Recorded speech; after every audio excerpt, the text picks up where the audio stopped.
আমাদেরকে ঐক্যবদ্ধ হয়ে আগামী দিনে কাজ করতে হবে। সব শেষে যে কথাটি বলতে চাই, সেই কথাটি যদি আমি না বলি তো আমার অন্যায় হয়ে যাবে।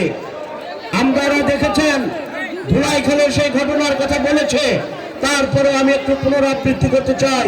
ধুলাইখালে যখন বন্দুক তাক করে বিএনপির নেতা কর্মীদের উপর, আন্দোলনকারীদের উপর গুলি ছুড়ে মারার উপক্রম হয়েছিল পুলিশ বাহিনী এবং আওয়ামী লীগের লেলিয়ে দেওয়া সন্ত্রাসী বাহিনী, সেদিন শেখ হাসিনা ছিল ওখান থেকে খতম করে দিতে হবে।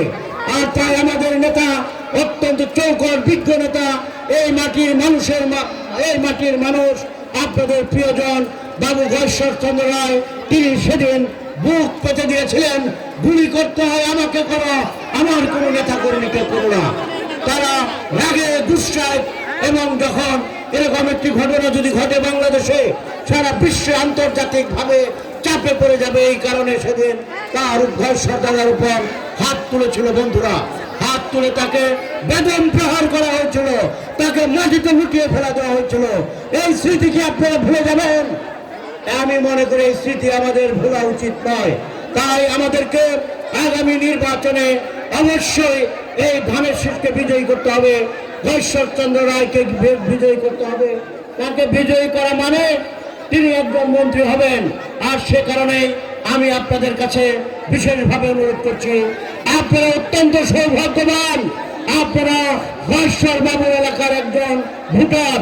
আমি অনেক সময় আমার হিংসা হয়, যখন ওই অফিসে যাই তখন মনে হয় যদি দক্ষিণ কেরানীগঞ্জে আমি পারতাম তাহলে হয়তোবা দাদার কাছে মূল্যায়ন পেতাম, কর্মী হিসেবে যতটুকু পাওয়া দরকার পাই, কিন্তু কেরানীগঞ্জের ভোটার হিসেবে যে মূল্যায়ন পায় সেটা আমাদের হয় না।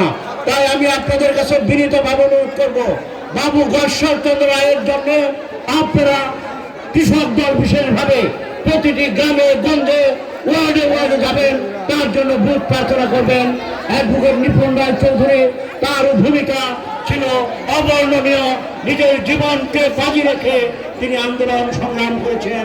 তাদের আন্দোলনের ভূমিকা দেখে আমরা অনুপ্রাণিত হয়েছি, আমরা সাহসী হয়েছি, আমরা সেদিন মাঠে ছিলাম। আপনাদের সকলকে ধন্যবাদ।